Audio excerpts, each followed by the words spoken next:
Early learning coalitions are established by the state of Florida throughout every county, and there are 30 of them.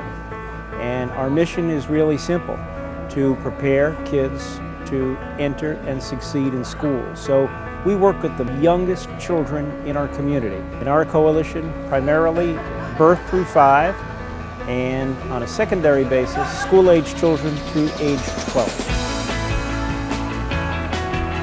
Today, we're at the 8th Annual Early Learning Conference sponsored by the Coalition here at Bishop McLaughlin Catholic High School in Spring Hill, Florida. What we do at the annual Early Learning Conference is to bring in national leaders to talk to our contractors about what the thinking is on a nationwide scale, not just here in Pasco Hernando. So we have a keynote presenter today, for example, from Ohio. We have presenters today from several states outside of Florida. And the idea is it's one full day where we can take Pasco and Hernando early learning educators and talk to them about trends and thinking, not just here in Pasco Hernando. We encourage them talking to each other, but outside Pasco Hernando, throughout Florida, and really throughout our country as well. I'm thrilled with our annual conference. Every year I've been thrilled. Even when we had 75 folks attend, I was thrilled. But to see nearly 900 people in the house today is an incredible testament. In terms of the future, we want to do more of this. We're talking about expanding the annual Early Learning Conference next year to be a global conference. We want to involve more people from beyond the borders of Florida, even from beyond the borders of our country. And we have a pretty exciting prospect in regard to that. I'm Jim Farrelly. I'm the Executive Director of the Early Learning Coalition of Pasco and Hernando counties.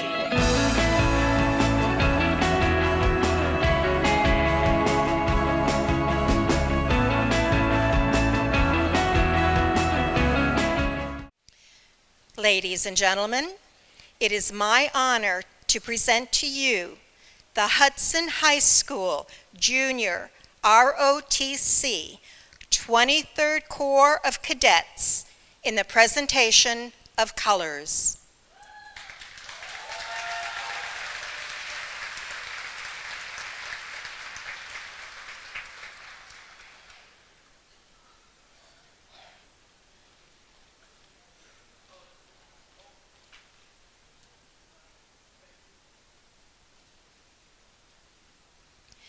Please join me in welcoming the VPK class from Mrs. B's Daycare Preschool, located in Spring Hill.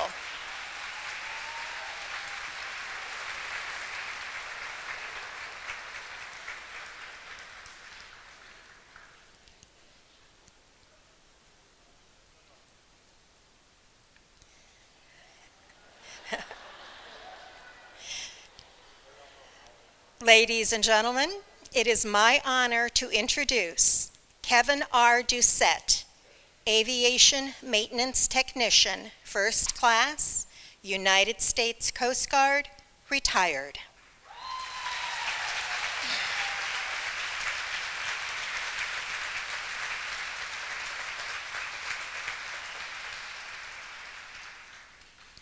Kevin, would you please lead us in the Pledge of Allegiance?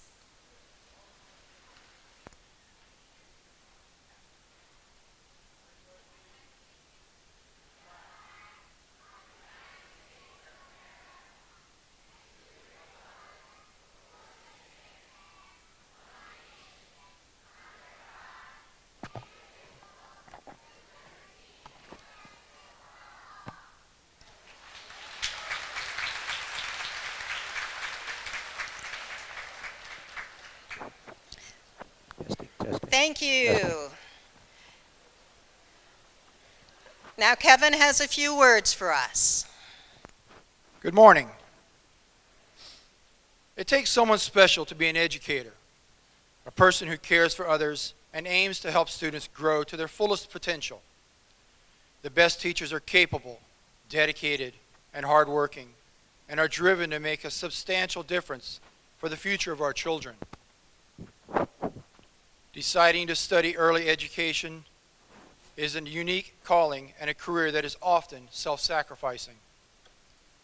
I often get thanked for my service to our country and can't help but to think how many people it took to make me a proud serviceman, son, husband, father, and now grandfather that I am.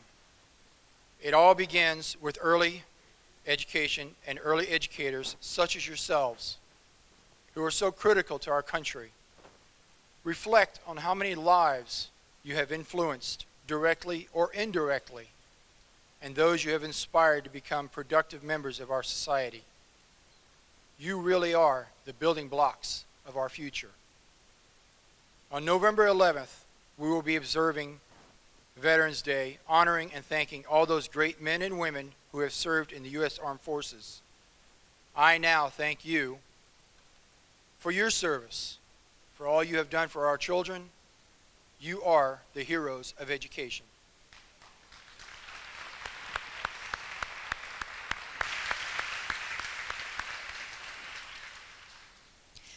Thank you, Kevin Doucette. In recognition of your service, the children of Mrs. B's Daycare would like to present you with a token of our sincere appreciation, and it was created by the children of Bright Beginnings Preschool in Spring Hill.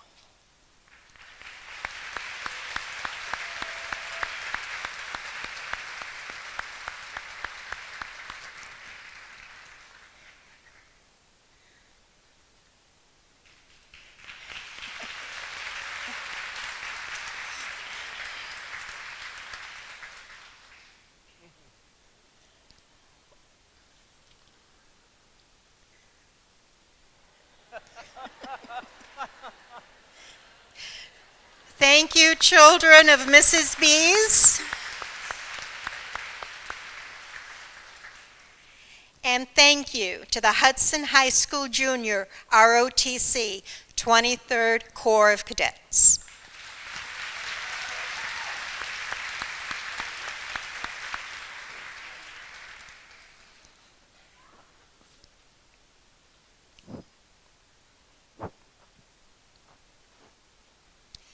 The Early Learning Coalition prides itself on its mission of preparing children to enter and succeed in school. Behind that mission is a passionate and committed executive director who, for the past 8 years, has dedicated himself to early learning throughout Pasco and Hernando counties. Without his vision, events like the one today would not be possible. Please join me in welcoming Jim Fairley, Executive Director of the Early Learning Coalition. Good morning. Everyone hear me? I am so incredibly excited to greet every single one of you today. At 6:30 this morning, when I pulled into the parking lot, many of you were here. But you know, it's kind of a delayed opening for you folks today. Many of you are at work at 6 o'clock. So your dedication is overwhelming and incredible. You folks don't have to be here today. I know that. Many of you, you're here on your own. You're giving up time from family, friends, lawn mowing, cleaning bathrooms, much the same that I'm doing, much the same that the 40 members of the coalition staff are doing. We're here, you're here because you want to be. And you're here because of similar children that were just here from Mrs. B's, because you want to influence their future. A third world country has a slogan for early learning. That country is Colombia. And that slogan is from birth to forever. And as I stand here today, you have children who you see every day in your classes who are going to change the world.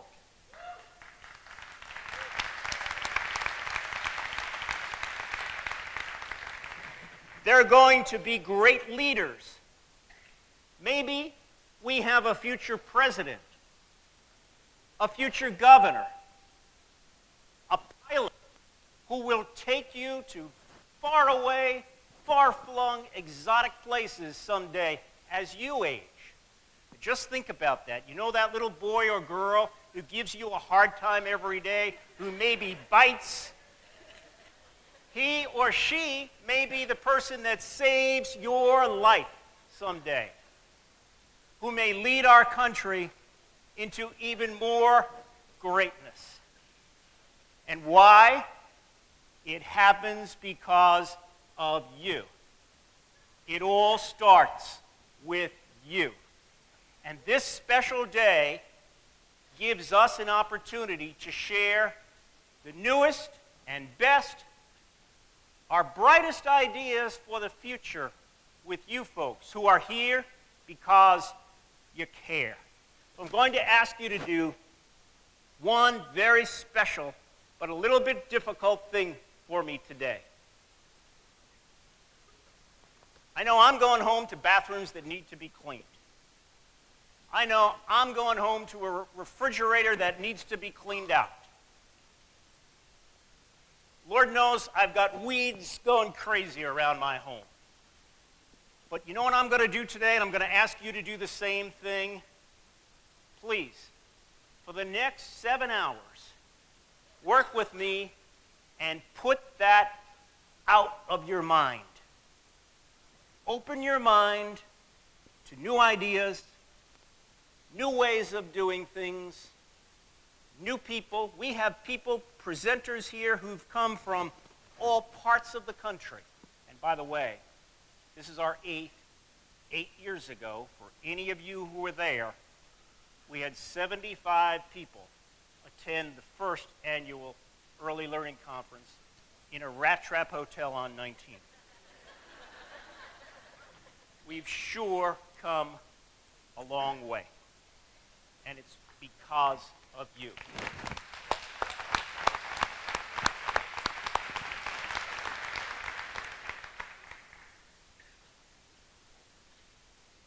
I want to introduce to you Dr. Bonnie Clark. Dr. Bonnie is the vice president of Pasco Hernando State College, but in her spare time, she's the chairman of our Foundation for Early Learning in Pasco and Hernando counties. And she wants to talk to you for a moment about our Child of Promise. Thank you, Jim. I'm really honored to be here today, and I had hoped to introduce our child to you, but we haven't seen her arrive yet. Her name is Hayden, and this is a project that the Foundation Board has been talking about doing for a number of years, and this year we finally made it happen. We have identified a young lady named Hayden, and we are sponsoring her this year. And by doing so, that means that one more child that we can take off of the list that has a spot in early learning. And so with Hayden, we are giving her some additional things to help. We have a beautiful backpack today with books and other learning material. Last week we introduced her at our major fundraiser, which if you haven't been there before, I would encourage you to go this next year. It's the antique car show that Mr. Jim Cook sponsors every year. He's got a phenomenal museum filled with antique cars dating back 100 years in some cases. It's the major fundraiser that we do every year, and by doing so, we have money that we can then turn around and share with the coalition and our children. So Hayden last week was presented with a tablet that was filled with a number of educational games, And because we couldn't help ourselves, we gave her a teddy bear too. Mr. Cook just had to have a teddy bear for her. But most of what we do is educational and in support of Hayden, and thereby in support of additional children that we can now help through the foundation. So it's what we're here for, it's what we intend to do, and we hope to expand this program and make it even better next year. Thank you.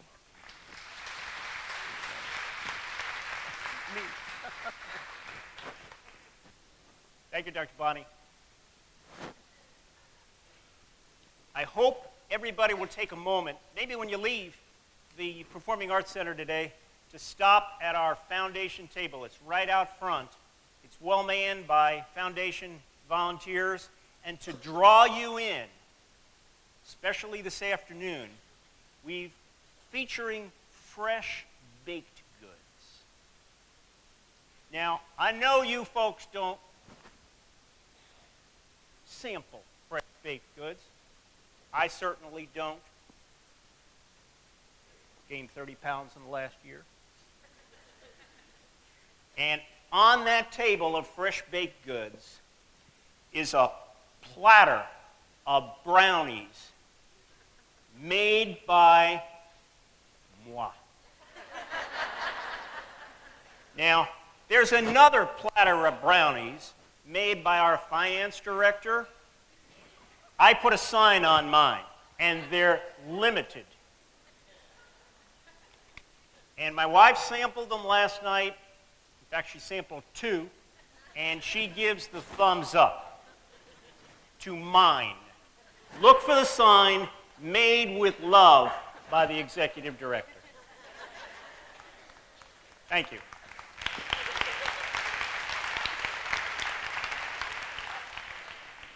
I've been with the Early Learning Coalition since late 2007, and since that time, I've had an opportunity to work with a gentleman, initially as a board member, most recently as the governor-appointed chairperson of the Early Learning Coalition, and also now my friend. Dr. Steve Kanakis is the governor-appointed chairperson of our Early Learning Coalition, which serves nearly 14,000 children through $27 million in state and federal money. At the heart of what we do is the pride that we feel when more than 90% of those $27 million goes to children.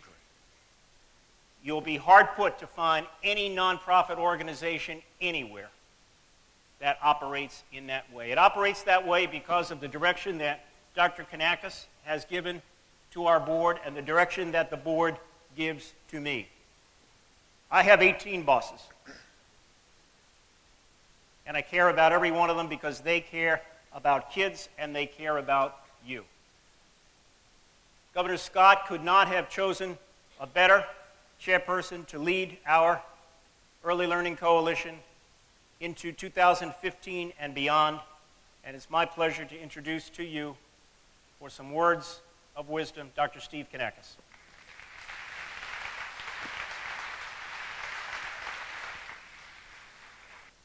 Good morning, everybody.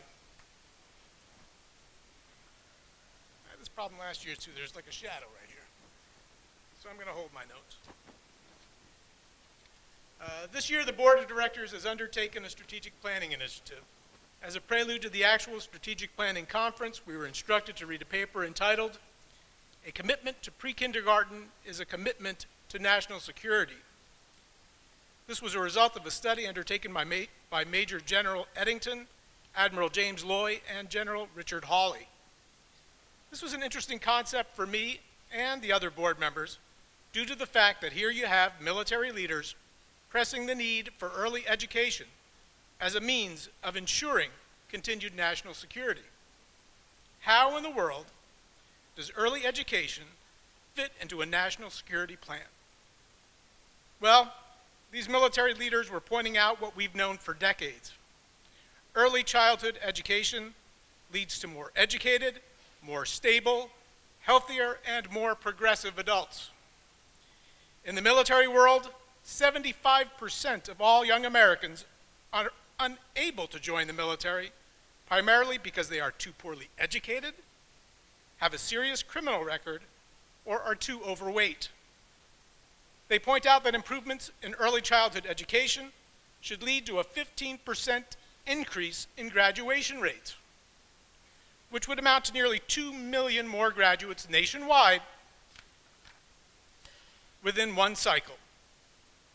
Furthermore, high-quality early education can cut crime, welfare, and other societal costs, producing an average net benefit to society of $15,000 per every child served. Nationwide, that could produce it's a lot of money, $150 billion in net benefits from the $75 billion proposed investment. This study also points out emerging evidence that teaching young children healthier eating and exercise habits early contribute to reversing the epidemic of childhood obesity. As a case in point, New York City, Philadelphia, and Mississippi schools improved the nutritional quality of food served to children, increased their physical activities, and coached their parents on children's healthy nutrition and physical activity needs. As a result of these efforts, rates of childhood obesity dropped 5 to 24%. And the most startling statistic noted, the best prognosticator for the number of prison beds needed in the future is third grade FCAT failure rates. We better be darn sure that we invest as much as we possibly can in a child's education prior to the third grade, or we nearly ensure a future in which we live in a crime-ridden society. In sum, research demonstrates that high-quality early learning programs can help solve the serious problems: poor educational achievement, criminal behavior, and obesity that plague our society. When I hear people make the argument that early education programs are not needed, that children should be allowed to be children, I wince at the ignorance of a plan that allows a child to stay at home, stimulated only by a television set, computer, or other passive entertainment device. The work that we are doing here as early childhood educators is paramount to a future filled with healthy, educated, and productive adults, as well as ensuring us the continuation of the American way of life. Thank you all for all that you do in creating the foundation of the individuals who will one day lead us and hopefully provide us the safety, security, and prosperity to which we have become so accustomed. Have a great day at the conference.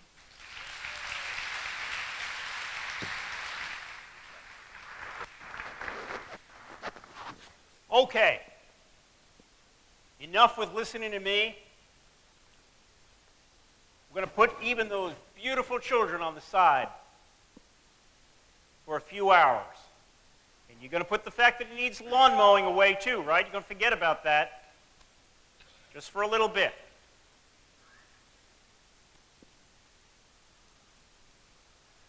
What do you say about a keynote speaker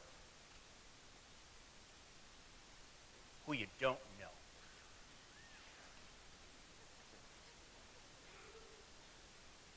Yet. Jim Harris is our keynote speaker this morning. And I just met Jim about an hour ago. I liked him. Now, why did I like him? Where are you, Jim? Behind the stage.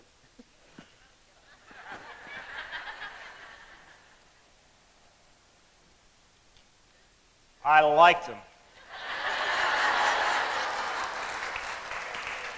No, he's not my son. No, he's not my younger brother. But he is a Michigan football fan from Ohio. It's unusual. It's not a good way to make friends in Ohio.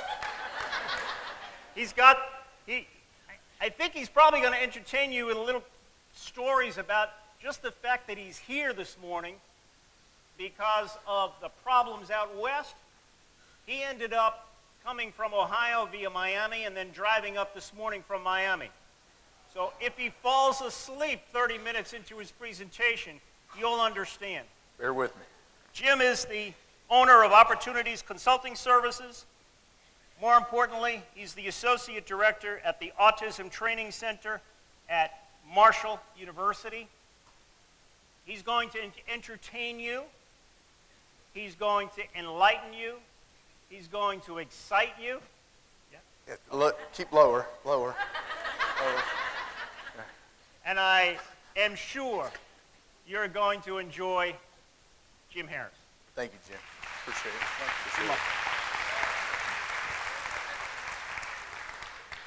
Good morning. Everybody doing okay? I've been back there enjoying everything before me. I tell you, what a privilege it is to be a part of the conference. What a privilege. I tell you, Jim's not joking. There were a lot of obstacles thrown in my way between yesterday and today, or whatever day it is now. My flight out of Columbus was delayed 45 minutes, and I had a 53-minute layover in Miami. Needless to say, I got to take a fantastic sprint across the Miami airport just in time to watch my plane pull away with all a flurry of emotions, right? And so then I realized, and then they said, well, don't worry. There's a plane that leaves in the morning, and it'll get you there at 8 o'clock. I said, it'll get me where? Tampa. At 8 o'clock. I said, well, I speak at 8:30. That's not going to work. So I went to Enterprise Rent-A-Car and said, looked on my phone, and a friend of mine mistakenly said, hey, while you're there, why don't you trek down to Miami? It's about 20 minutes south of Tampa. And I can't wait to get back to talk to him. Because when I knew I was going to be stuck in Miami and that the only way I was going to get here on time was to drive, and this is at midnight last night, I knew I had to go rent a car and drive the 4.5 hours that it actually takes to get from Miami to Tampa. But I did get to fulfill one of my boyhood dreams when Enterprise gave me a bright yellow 2-door Volkswagen Beetle. It's parked outside, I kid you not. Now, there are some people that can pull a Beetle off. I'm not one of those people. I'm getting gas at 3:30 in the morning, and this guy gets out of his super duper Dodge Ram truck as I'm pumping gas in my Volkswagen Beetle, and I could just see the confusion on his face. He was just kind of looking. I don't know if he wanted to be like make fun of me or he felt bad for me. And then there was like a 16-year-old girl over there that was working at the rest area or whatever, or the gas station, and she was envious of my car. So, and anytime a keynote speaker says to you, last night at 3:30 when I was shopping at Walmart, the plan didn't go according to what he had in mind. This ensemble, aside from the sneakers, is all sponsored by Walmart because my luggage made it to Tampa this morning at 8 o'clock, which I will see it there later, which will be slightly an issue for what I really wanted to happen. Real quick, I know because this is funny, I'm checking out last night at Walmart in between here in Tampa. I can't remember, it's past Fort Myers or something. So I'm checking out, and there's me and a lady, and I knew this was going to happen because it happened in Des Moines, Iowa, when the same thing happened to me in Des Moines, Iowa, when my luggage got lost. And I'm going to pay, and I know my bank's going to decline my card because this is a suspicious purchase, which I agree that if I am purchasing items somewhere in Florida at 3:30 in the morning, that is a suspicious purchase. So they locked my card. So now, and what was funny is I'm preparing for this, and I say to the cashier, there's a chance this is going to decline my card because this is a suspicious purchase. I'm not from here. And he goes, that's a good-looking golf shirt. And I said, I'm not going golfing. And the lady behind me looks at me with this look of disgust, like I'm making this up. Because my card, I really don't have the money on my card, and I'm trying to make excuses. And I'm thinking, yes, I stole someone's credit card and came to Walmart at 3:30 to buy white T-shirts, socks, and underwear, just to go crazy with that kind of purchases. Because that's what I'm going to do when I steal someone's credit card, buy underclothes. So I arrived at 4:45. I've slept for an hour and I drove here. And by goodness, we're going to have a good time today, one way or the other.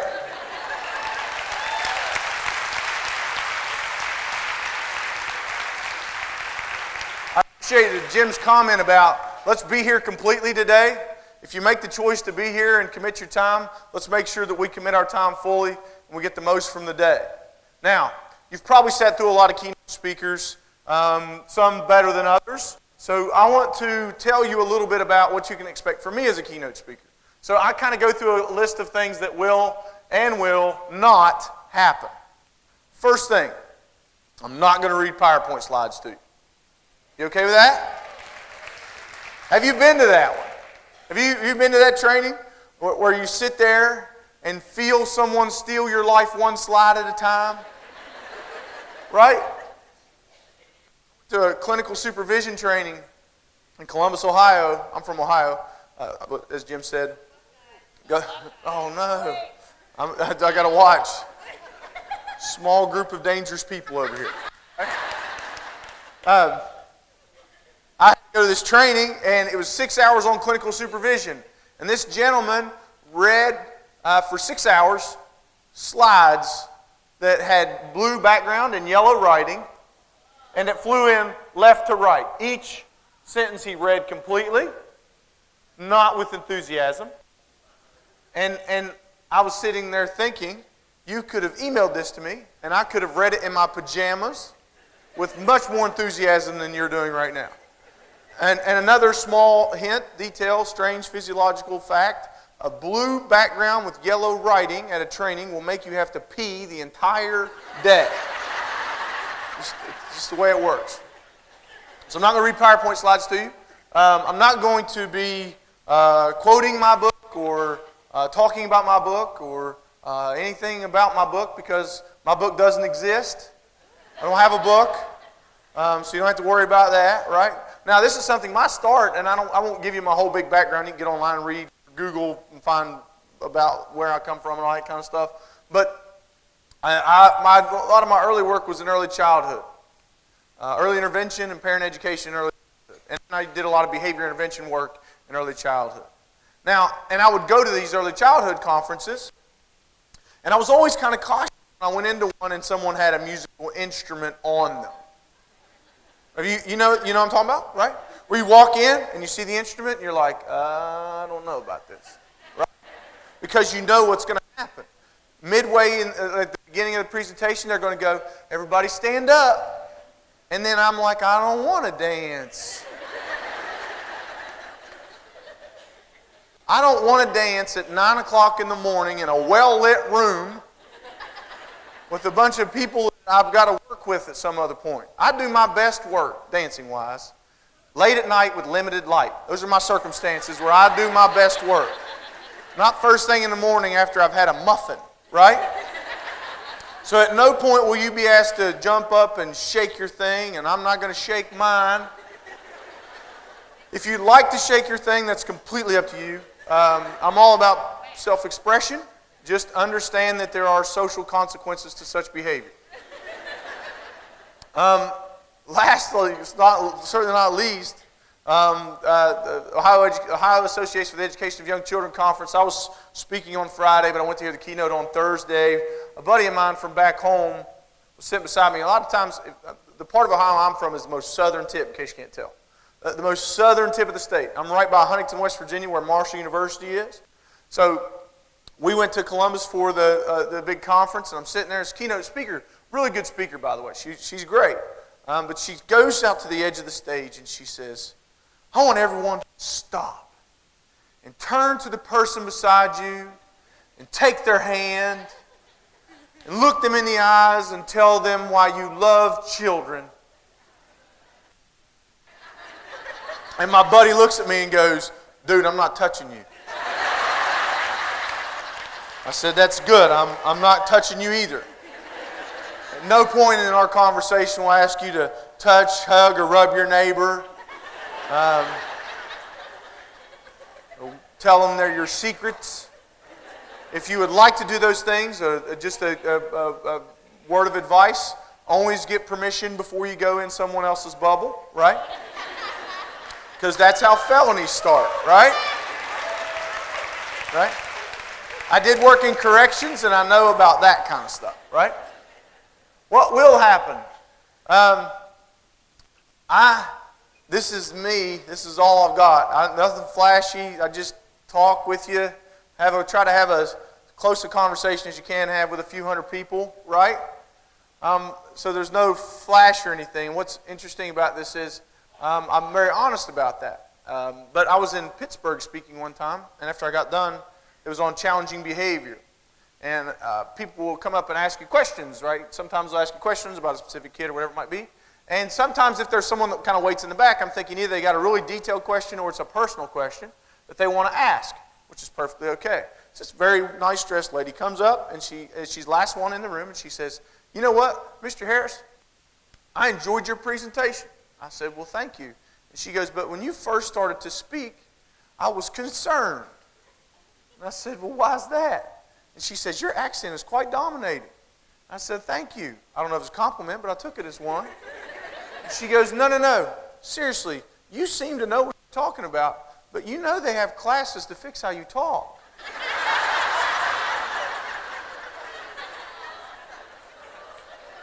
You know what I said? I promise you, all I could think to say was, I said, you said that out loud. Right? That was out loud. I'm right here. Right here. That's something you say in the back and leave early, right?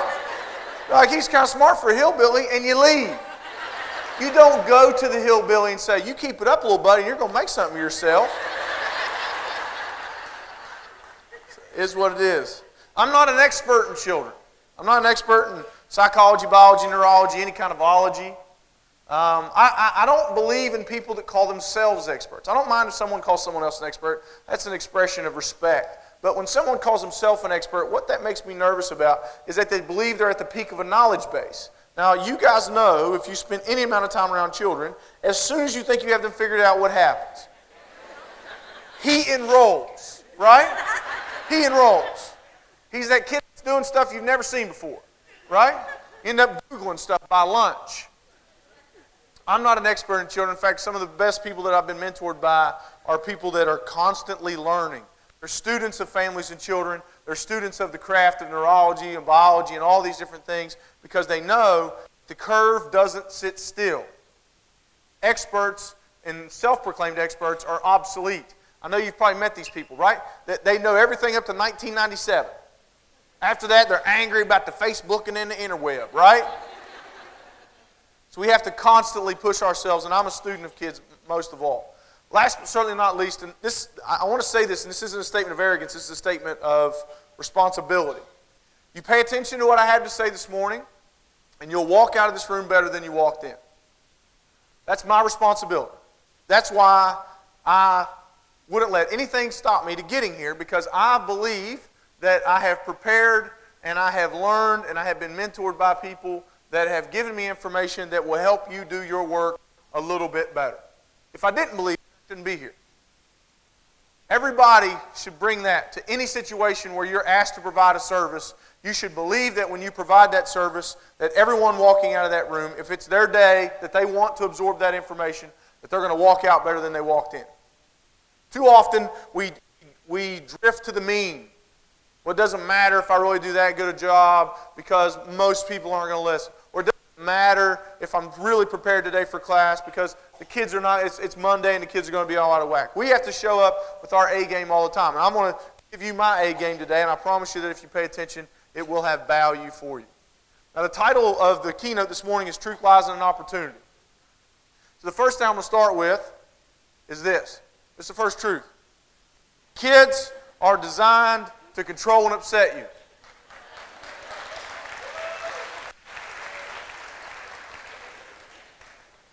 Anyone that doesn't believe that, we look forward to you meeting a child soon, right? Now, this is one of those things that, and this isn't meant to be derogatory about children. This is actually one of the coolest things and one of the scariest things about working with kids, is their neurological connection with us and how that affects the way we work, function, and interact with them. Now, there's not a lot of things you can prove in a keynote like this on a physical level, but I think I can do that for you with this.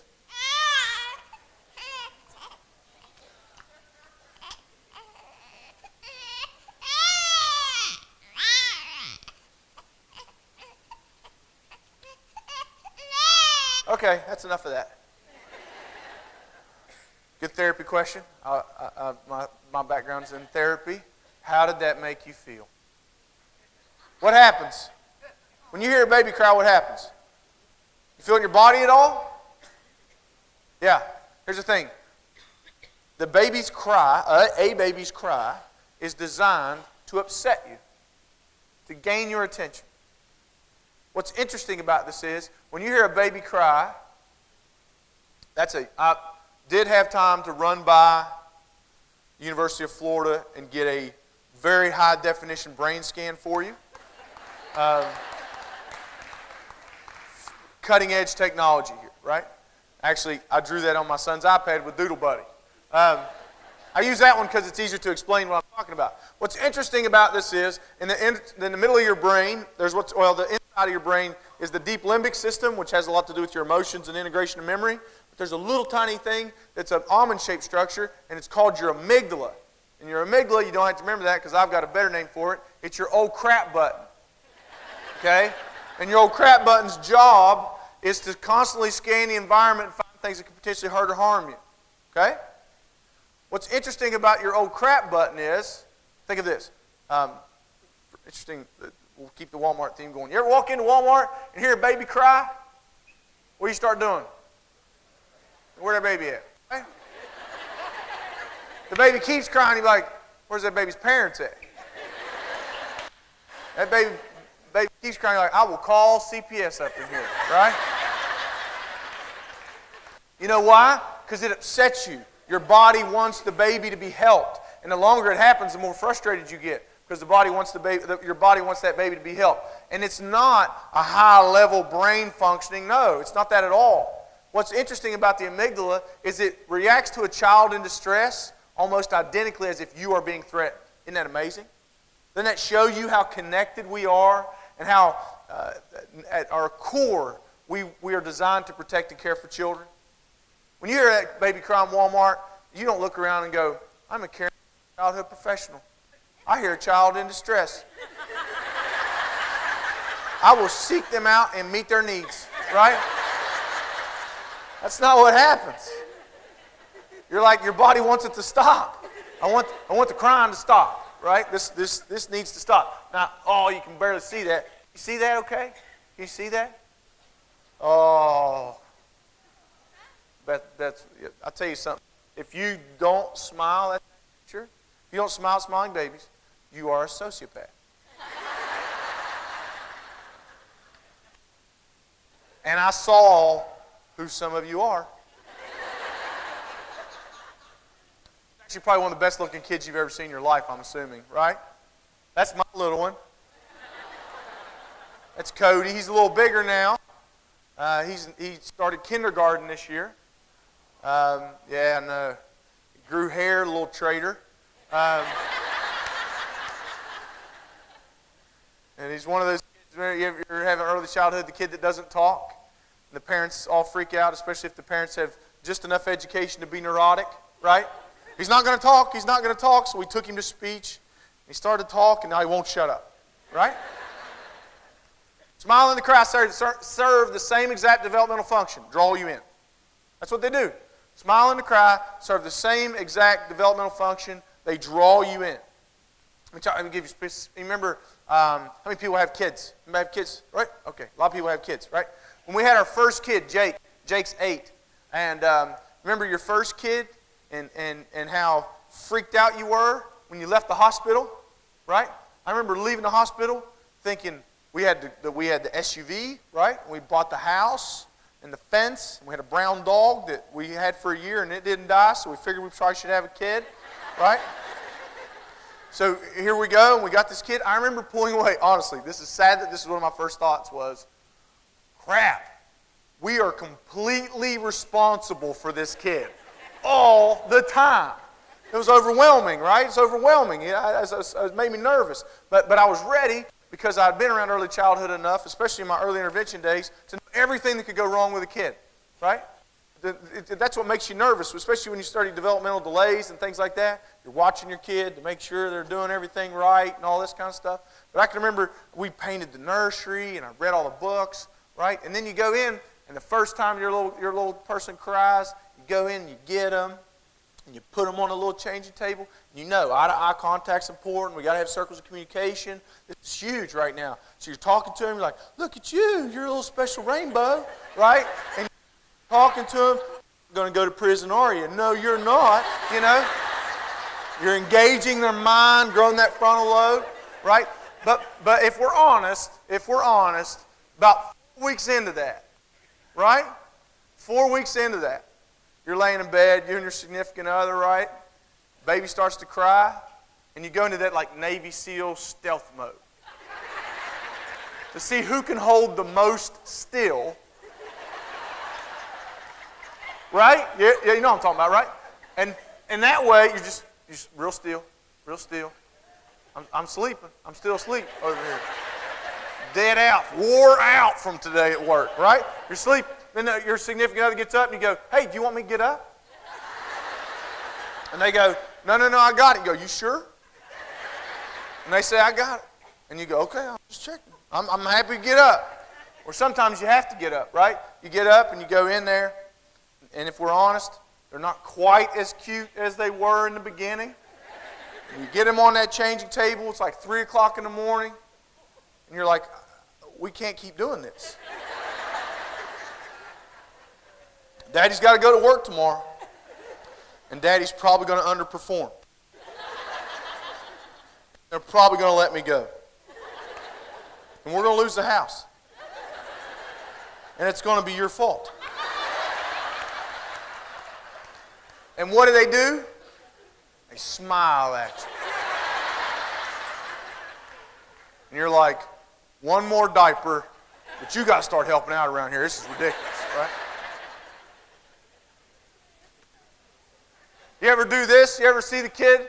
You ever been waiting in line and checkout line? Yeah, there's two types of tired. There's that I need a timeout tired, right, after work, and there's giddy tired. I'm functioning on 100% giddy tired right now. So, I was standing in line at the checkout line. Walmart's close to my house, so that's why I'm there a lot. And it's also the best place without a university to study human behavior. It is a petri dish of your community, right? Fantastic place to do research. So I'm standing behind this little dude, and his mom's loading the checkout line, and I'm behind him, and I'm holding oatmeal and a gallon of milk. He's looking at me. He's probably like 2, 3-ish. And he's looking at me. He smiles. Well, I'm not a sociopath, so I smile back. What are you doing, little buddy? Right? So he starts hiding behind his mom has her back to me. He starts hiding behind his mom, and he's popping out. Next thing I know, I'm like jumping behind the candy, poking my head out like that, right? And then I jump out and go, I'm going to get you, like that. As soon as I do that, his mother turns around. I almost tickled her belly.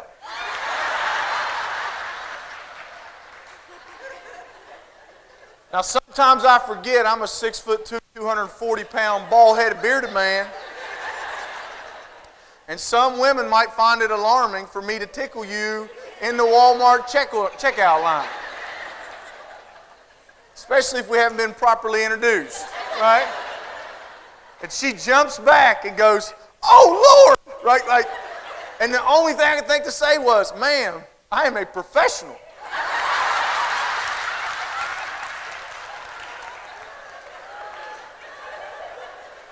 Like that was going to get her to go, well, never mind then, tickle away.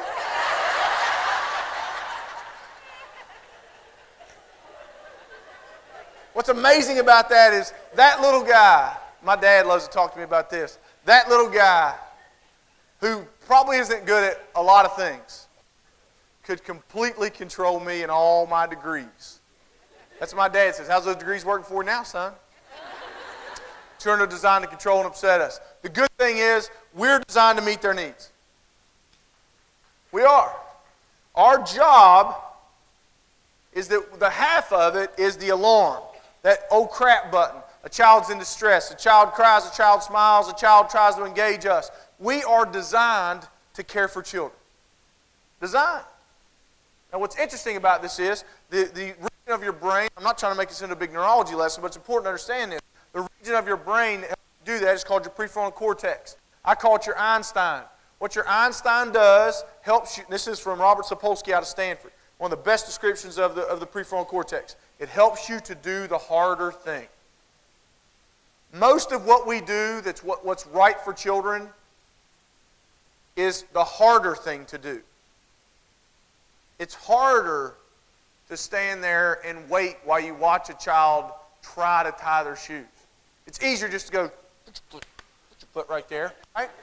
It's harder to watch a child try to climb into an SUV like a rock climber when you're in a hurry to get to work. It's harder not to buy the toy. But what we find is a lot of our best work with kids, it's our ability to understand and problem solve and do what the child needs us to do. Now, a simpler example with that would be if we have a child that cries. Let's say I had a 6-month-old little girl. I'm holding her, and she starts to cry, which is the alarm, which means children are designed to control and upset us. But then, what if I looked at you and said, what should I do? What suggestions might you have for me? Could change her diaper, feed her, could rock her. So what's interesting is you all go from the alarm state to the problem-solving state. That's, in essence, the real neurological underpinning of what parenting is and what child care is going from need to response.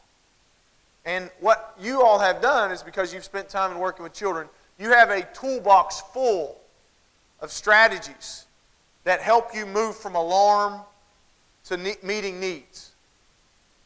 And one of the things that I've been working with families that have abuse and neglect, are there people that hurt children and should go to prison? Absolutely.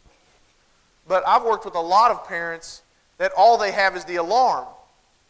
They've never been taught the toolbox of what you do for a child that is in this state of distress. Or they have a child with special needs, and they don't know what to do with a child that you can't hug to soothe. Or a child that the type of socks they wear can completely ruin their day. So what they need is education. They need to build their Einstein. That's what we do. We help build their Einstein. We build our Einstein to better understand and better meet the needs of children because that moves to our problem solving. And sometimes, though, it would be easier in certain environments to just let kids do whatever they want to do rather than being very calculated in how we create experiences for children that will best prepare them for the world ahead. I'll give you a quick non-example. It was after work one day. I'm in the cereal aisle at my hometown Walmart. And at the end of the cereal aisle, y'all know Walmart does a fantastic job of placing toys throughout the store. There's no longer a toy aisle. There's just a toy sprinkling, right? There's the aisle, but then there's little places where toys are, like on the ends and stuff, right? My son Jake was walking by an end cap the other day. He goes, "Oh, Dad, there's a thing I've been wanting." I said, "You don't even know what it is." He goes, "Yeah, but I've been wanting one of those." I said, "What does it do?" "I don't know. I don't have one." I said, "That was well played, but you're still not getting it, right?" Well, I'm at the end of the aisle, and on the other end of the aisle is this very professionally dressed 30-something-year-old blonde mother with a pantsuit on And it looked like she'd been doing profound things that day. And with her was her little mini-me. It looked identical to her, except she didn't have a pantsuit on. She actually had on a purple shirt that said Diva on it. Now, folks, we're having enough trouble with entitlement. We do not need to put uniforms on them, okay? So, black skirt and those little black dress shoes that little girls wear. You know what I'm talking about? Real loud dress shoes. You can tell the mom just got off work. They're doing their quick pick up something at the store on the way home, right? And the little girl grabs these goofy teeth. Y'all know what goofy teeth are? You know what I'm talking about? All right. Well, she grabs these goofy teeth off the rack. She says, Mama, I want to get these goofy teeth. And the mom says, I don't have time for that. Put that back. We're not getting any toys. And the little girl is clearly upset by that. And she looks back at her mom and says, Mom, I just want these goofy teeth. And the mom, now let me teach you about high-level problem solving and Einstein-type things. Teeth talking is not a high-level problem solving skill. Y'all know what I'm talking about, teeth talking?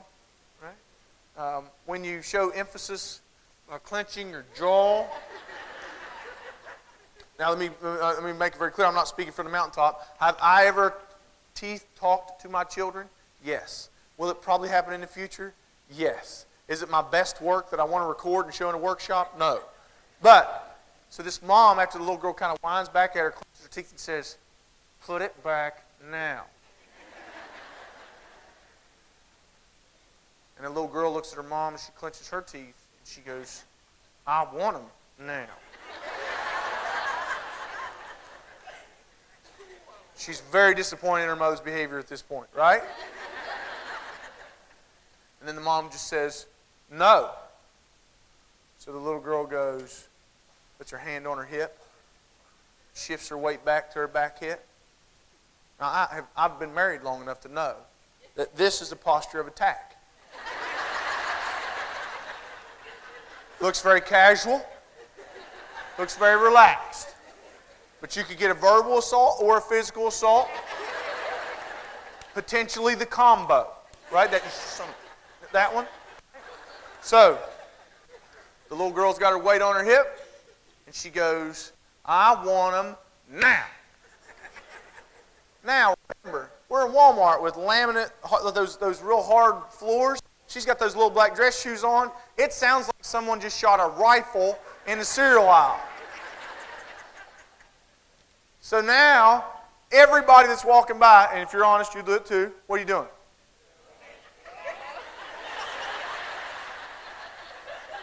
Right? You know what's funny about it? Is people have already raised their kids, but those of you who've already raised your kids, you're no help. You know what you do? You have this like whole nonchalant thing of strolling up, like lean on the bread. Be like, just gets worse. Doesn't raise mine. Still lives in the basement playing that Warcraft game. It's like, thanks a ton. Appreciate the support. Right? Then there's the people that walk by with their kids and their child gets in trouble because of how that child's behaving. You know what I'm talking about? Swear you ever act like that, son? I swear I'll wear you out, right? And the kid's like, I'm not even doing anything. I don't even like goofy teeth. Then there's those of us that like feel your pain. We're like going by, like, just hang in there. You can do it. I'm going to get me something to drink. You want something? Here's the problem now. The mom's embarrassed. And here's what happens when we do some of our worst work. We're social creatures, which means we like to be in groups. And we like to belong in a group because it helps us feel safe. And what makes us nervous is if we get pushed out of the group. We like to step out of the group by our own, like saying, oh, I'm going to wear a flashy shirt today from Walmart. It's a golf shirt, right? And you jump out. It's like, yeah, I want to stick out today, but it's my choice. But if someone pushes you out, that's where you get very uncomfortable. And children are awesome at pushing you out socially and embarrassing you. And that embarrassment creates fear and anxiety, which if we react in what we do for children out of fear and anxiety, it's commonly some of our worst mistakes. Right? And this mom happened to be functioning in that part of her brain. And because the little girl is stomped, and now everyone is watching, so now the mom goes, "I said no," and slaps her hands together. I don't understand where that was even a possibly good strategy to clap. So as soon as she claps, smacks her hands together, the little girl goes, "Ah!" and falls on the floor. Now, I'm down at the end of the aisle, like watching. And I always wonder, am I the creepy guy at Walmart? I'm not certain. But if I tell people I'm watching them, why I'm watching them, it ruins the whole experiment. But I'm like, it's about to get good right here, right? And I have no confidentiality with these people, right? This little girl falls on the floor, screaming, crying, "You don't love me. You hate me. You're so mean." Right? What's the mom do? She goes and jumps over the little girl, standing over top of her arm with her pantsuit on, going, "I can't believe you right now. After all the little toys we bought you, and all the little poor kids don't have any toys," right? I always ask people, what do you expect the child to do with your dialogue? What do you expect the child to do? What's that going to fix? You think that little girl's going to stand up and go, "Can't believe myself right now"? I'm glad you brought up the little poor children that don't have goofy teeth.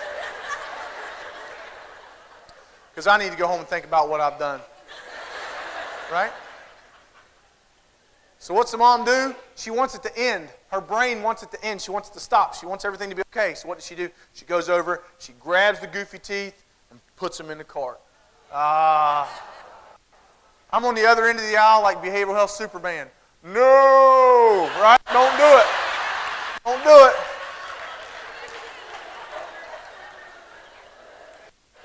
She puts them in the cart. I will see you in therapy soon.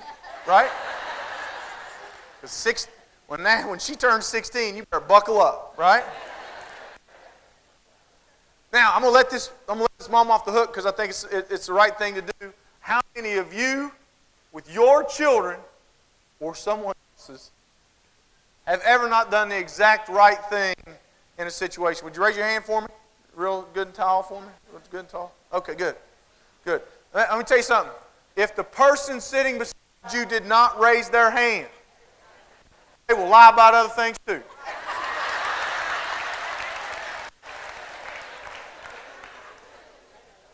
If they didn't raise their hand, you're not sitting next to a purse watcher. I can tell you that right now.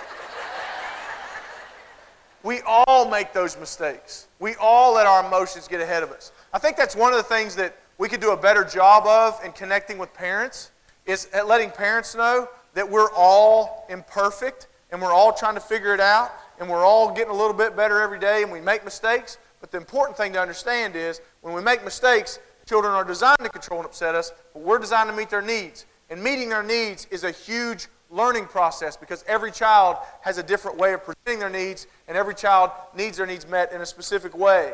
So we have to learn that. Now, what I love about this, though, is this is what we're built to do. You are in a field that is connected with your biological functioning. Your body wants you to do your job well. Does that make sense? Nobody else has that. No other field has that. Accountants don't have that with, like, look at you, you 1099, I'm going to fill you out. Yes, I am. Right? No. You are in line with your nature. That's how significant the work of early childhood education is. That's how significant the care of children is. Because it's the most basic and important thing we do in our mind and body and life. Does that make sense?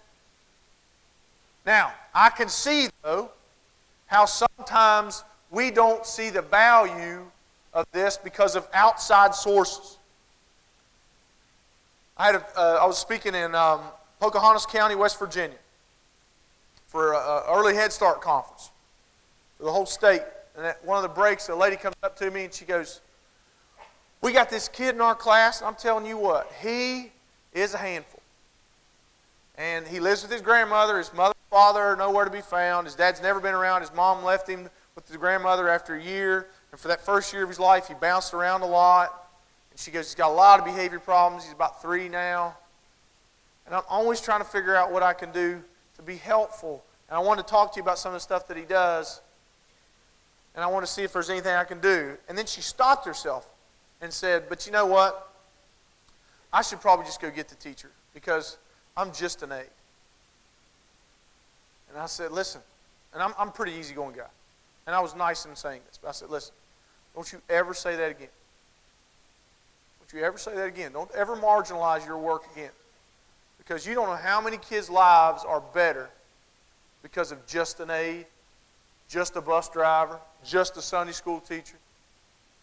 That child doesn't understand the difference of all that. That child just knows who cares for. But I can see where she would buy into this lie. In the field of the helping professions, if we're not careful, you start to believe that we're in a second-rate profession. And one of the things that does that is people that have ignorance about what early childhood education is. They think it's babysitting, right? They think it's daycare. We don't care for days, we care for children, right? And that's an ignorance that people bring in. Funding. We see, now I don't know about Florida as much as I know in some of the other states, we see a lot of times where budget cuts and things like that on things that we know the best spent, as we just heard with the statistics earlier, it's best spent in those early years of life. And policies that change how we go about things. What we have to be cautious of is this concept of learned helplessness. Learned helplessness is simply this. Marty Seligman, who's the father of positive psychology, was the one who coined the term learned helplessness. And I'll give you a quick example of how he describes it. And this is his original research. It was done in the late 60s, early 70s, and it's a little bit uncomfortable, but it's important to make this point. I'm a big dog person too. But what they would do was they'd have these German Shepherds, and they would have like a vet table where there'd be a table and a little partition and another table, and they put the dog on the one side of the table, and they would be able to introduce a shock, like just enough to make the dog uncomfortable. It wouldn't like completely paralyze the dog or whatever, but just made it uncomfortable enough that it would, and then they would show it that if it jumped over the partition, it could get to the other side. And there would be no shock on the other side. They do the shock, the dog would jump, the animal avoids pain primarily. But then, and this is the little bit of the touchy part, is they would strap the dog down. And they would introduce the shock on intervals. Like every 30 seconds, they would do the mild shock to the dog. And the dog would, what do you think the dog would try to do initially? I want to get over the other side. What was interesting about this is as this was done over and over and over again, what do you think started changing about the dog's behavior? Quit struggling. Quit struggling. Did it quit struggling because it was lazy or from a bad litter? No. It quit struggling because it had learned, in a true sense of the word, it had experiences that changed its neurology. It learned that struggling doesn't work. Struggling doesn't matter. So if we don't get the outcome we want from the behavior will be extinguished. Then they would remove the straps from the dog and introduce the shock. And what would the dog do? Sit there. Because a brain overwhelmed by fear becomes paralyzed and focused and doesn't problem solve well. A helpless brain does not see opportunities. So what they would have to do to rehabilitate these dogs was go over to them.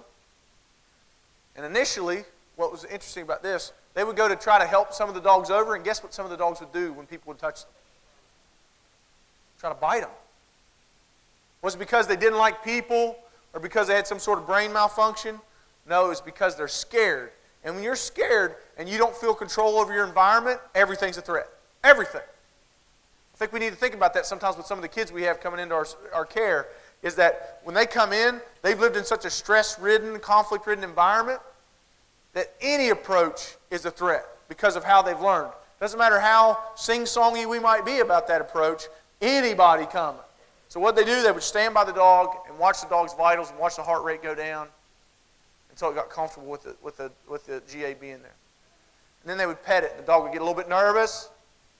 and the dog would relax, and they'd pet it again. And eventually what they would do is the dog would start to trust people again to help them get to the other side. Now, the parallels with this in our work is clear, obvious, right? How many of us, I've seen, at the ripe old ages of 2 and 3, I've had kids showing up already knowing they're the bad kid, right? Anybody have that experience? Already showing up knowing that that's where they fit in the world, or what they've been taught on where they fit in the world. And what's so hard about that is, and I know this is tough, you may spend 1, 2 years, maybe more, working with this kid to slowly get them to trust adults, at least in your environment. Or maybe you get them trusting you by Friday, and they come back on Monday, and it's 3 steps forward, 2 steps back. Now, one of the things I do say to folks, people say, well, what's the point if we're taking steps back too? The point is every day that child spends in a caring, nurturing environment is a better day for their body and brain and their future. And it's not a day lost. You never go back to square one. You never go back to square one. Child doesn't unhave those experiences. You know, I've said this, and this is something, I know that working with behavior issues in children, that I'm never going to not have work. But I'm okay with the idea that I'll commit my life to a worthy struggle. I'm okay with that. That I know that I will spend my entire life never actually solving the problem that I engage, but that it's a worthy struggle to engage in. I'm okay with that. I'm not happy about it, but I'm okay with being committed to a worthy struggle. Now, what's dangerous about this term for us is if you start feeling this. If you start thinking or saying, doesn't matter what we do anyways, if he's from this part of the city or this part of the town, there's nothing we can do about it anyways. When we enter in that state of learned helplessness, when we enter in that state of, it doesn't matter what we do, we can't affect the outcomes, our effectiveness dies right there. Right? We have to continually challenge ourselves in knowing how those outcomes, how we can affect those outcomes. Now I get, part of our problem is we buy into the second lie, which is that we're in the miracle business. Right? I actually suffered from this myself. When I went to graduate school, I said, I'm going to be a private practice therapist. You know what I'm going to do? I'm going to have a big fancy office, big old fancy therapy chair, big fancy desk. And I'm going to go behind that big fancy desk, and I will sit there and rub my beard and think profound thoughts all day. And sometimes people will walk in and go sit on my big fancy therapy couch, and I will walk over to my therapy chair and sit in that chair, and they will share with me their life's problems. And then I will share with them one of my profound thoughts. And then they would tear up. Not cry, just the one that sits right there, right? They would look at me and say, you just changed my life. And then I would say, you're welcome. And go back and think more profound thoughts at my desk. And they would go, you know, that never happened. I actually was in private practice for 4 years, had the big fancy desk, had the big fancy couch, the therapy chair, all that stuff. You know, and I had to start thinking about how does most change occur? Most change, if we're looking at it from too large a scale, you can't appreciate the impact you have at a closer level.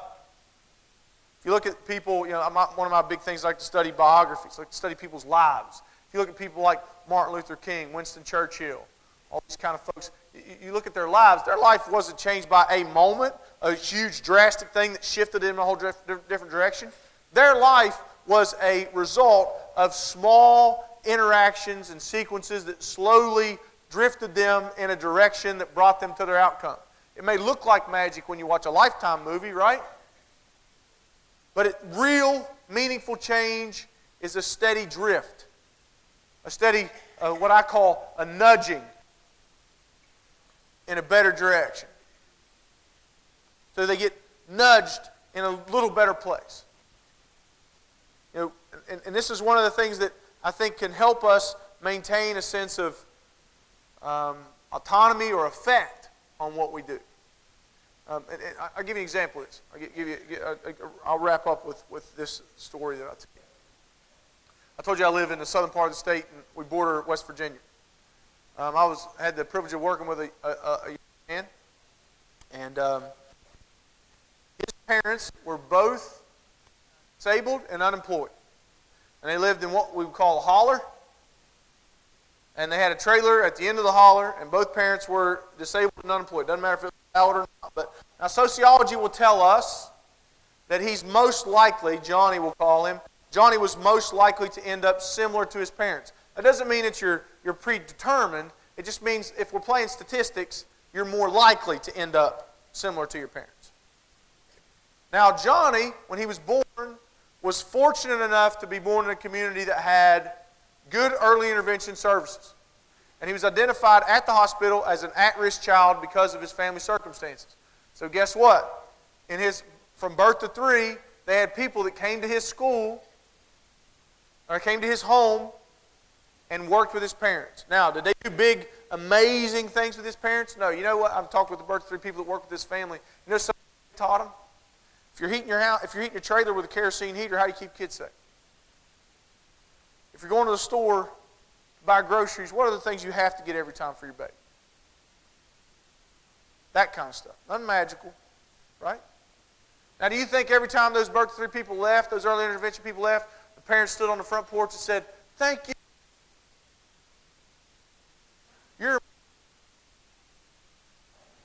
No. But you know what? When they were done with their work, that house was a little bit better because they were there. A little bit better. And then Johnny was fortunate enough to go to an early childhood program. Probably one of my favorite ones of all time. And this was her philosophy about her early childhood classroom. Very deep southern West Virginia, coalfields of West Virginia. And she says, you know what we do? We feed them and we love on them. If they happen to learn some things, that'd be fine too. She understood Maslow's hierarchy needs very well, didn't she? Right? So every day he came to school, she fed him, she loved on him, and he happened to learn some things too. And then he went in to school. They had a K-8 building. That's how small the community was. K-8 building. They had a guidance counselor who was a half-time truancy officer. Isn't that great? What a great combination, right? Come to school, or I'll press charges, right? What a beautiful blend. She called her breakfast club, and her breakfast club, kids that were at high rate for truancy. And kids that didn't show up for breakfast club would go to their houses and knock on their doors. And she was a small lady, but I was physically afraid of her. She would knock on doors, and she would say, "I know you're in there. I can hear you in there moving around. You better get your kid to school, or I'm going to come every morning and wake you up." She was that tenacious. And what's interesting about it, Johnny's parents even said, we knew she wasn't going to leave us alone. We started sending him out for the bus. So he went to school. Wasn't miracles. Got a little bit better every day. Eventually made it to high school. Got to the point where he could go to the vocational school in our community. And he studied electricity. What's interesting about this electricity class, it was taught by a gentleman who's a retired master electrician. Now, if you don't know what master electricians, they do well for themselves. And he was just one of these old guys that drove the same truck for like 30 years, lived in the same little house. But you never know. Probably had $1 million buried in his yard in mason jars. And just decided to retire. And when he retired, though, he said, I still want to work. And he said, people all the time complain about problems with kids these days. I figured I'll go get one of those certificates and do something about it. So he went and got his certificate to teach electricity at the vocational school, which is awesome, I think. So he was in this class with Johnny, and what the Christian class is he'll say it was the first time he felt like he was good at something in school. Because it just clicked for him. You ever met someone like that? Like, as far as books and things like that, doesn't really jive with them, but they get into their trade or whatever it is that they do, and it just makes sense to them. And Johnny was good at this. In fact, the teacher talks about they used to build a house and donate, like they have all the materials donated, and all the different trades from the vocational school would build a house and donate it to a family, kind of like Habitat in a way. They donate it to a family. And the teacher figured out really quickly that Johnny was really good at electricity. He started taking it with him on weekends to do work on the side. And Johnny said, when I figured out I could make money doing this, it was on like Donkey Kong. And now, what's really amazing about Johnny, sitting down, is Johnny's now a master electrician in that community. Now, a lot of people, they're not going to make a Lifetime movie about Johnny the Appalachian electrician, right? I'd watch it. Like, look at him wiring up that house, right? It's not dramatic enough. The scale of that is too large. But what we really have to look at is there is no one grant, there is no one program, there's no one thing that's going to fix all our social woes. It's a combination of small and seemingly insignificant shifts and a change in trajectory that we do with kids. If you look at this, you can't say, well, it was the electrician. No, you can't say it was the guidance counselor. You can't say it's just the early childhood people. You can't say it's just early intervention. Each person shifted him in the place he needed to be for the next person, knowing that they have no control over the next person. But all they really have control over is the moments that they have with that specific family. And they did their work in that to slowly nudge him in a better place. Now, a lot of times in the keynote or whatever, people would end with something like, thank you for what you do for children. You're the heroes and all. Now, not that I don't think you deserve that, but I think I want to share something with you that I think it could be more valuable than what you're probably going to hear multiple times. Is sometimes we forget, me too, we forget that it is a privilege to be the people that nudge these children in a better place. How many of you have ever been in a store and have a kid yell across the store at you and come running and jump up at you? I remember when I was in private practice, I'm walking by the deli, hear this kid go, hey, that's my therapist. And you can see the mom go, oh. How many of you have ever had an adult come up to you that you had in class or you taught or you worked with, and they tell you in some form or fashion that their life is better because you were in it? Do you realize, I think sometimes we may become used to this in some way, do you realize that there is not a higher compliment that a human can receive than for another person to say to you that their life is better because you existed? It's a wonderful life thing, right? That they're a little bit better because you were in their life. That's a privilege that we enjoy. We should be grateful that we get an opportunity. What an opportunity to participate in such a meaningful activity. I'll tell you, I hope you take that today and think about how you're going to get better at that. How you're going to nudge kids a little better. How you're going to appreciate the privilege we have to serve kids. The work we get to do. It's been my privilege to spend time with you this morning. It was worth every minute driving up that interstate. Every minute I didn't sleep. And I got 2 more after this. I'm going to finish strong. But you guys make the most of this day. I really appreciate the opportunity to work with you. Thank you.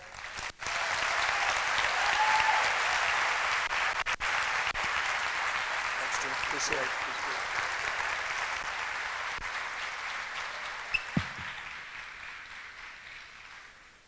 I told you so.